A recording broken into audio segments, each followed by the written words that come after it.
quelques secondes, s'il vous plaît. On va finir avec le monsieur là. C'est un bandit, c'est un tueur. Il va sortir de cette prison, c'est la même chose qu'il va faire.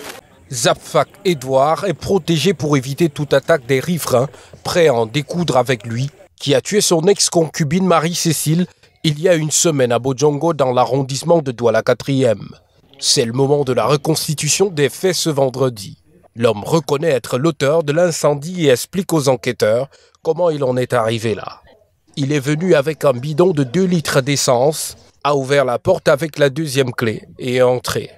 Marie-Cécile s'est écriée quand elle a vu. Il a saisi cette machette, l'a frappée à 2 reprises sur la tête avant de déverser le contenu du bidon. Il va ensuite mettre le feu et sortir. Un revanchard qui n'en pouvait plus après avoir été foutu à la porte par son ex-compagne de regrettée mémoire. Les raisons de son acte, il dit après avoir vendu ses 2 terrains à PK14, est venu s'installer avec Marie-Cécile et ensemble, ils avaient construit ce 3 pièces en matériaux provisoires. Mais la relation a eu du plomb dans l'aile à cause de la violence de l'homme. Chacun vivait à part depuis le 5 février, mais se voyait de temps en temps pour clasher. Le jour du meurtre, ils se sont vus en journée. Sur cette maison, j'ai fait tout. Après, elle m'a mis dehors, que je n'ai plus rien là. Je l'ai supplié que donne-moi même l'argent de la deuxième maison. Je te fais cadeau de la première. Elle me dit que tu n'as jamais perdu dans la vie. Je lui dis que ouais, tu vois qu'à là, elle ne sait pas encore travailler. Pour voir que le travail, il n'y a même plus. Le travail ne donne plus rien. Rien. Ça qui... C'est pas que le démon est entré dans moi.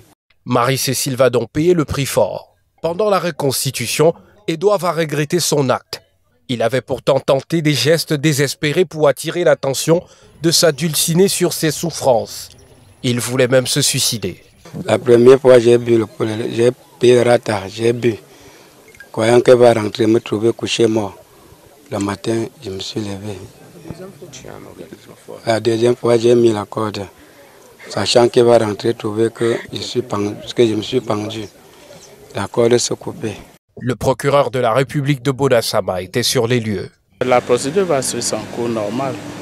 Je crois que nous saisissons cette occasion pour appeler à la population au calme, que la justice suit son cours normal. Et nous les invitons à nous saisir en cas de besoin. Nos portes sont ouvertes. Edouard a été déféré immédiatement à la prison centrale de Douala en attendant son jugement. Il risque la peine maximale.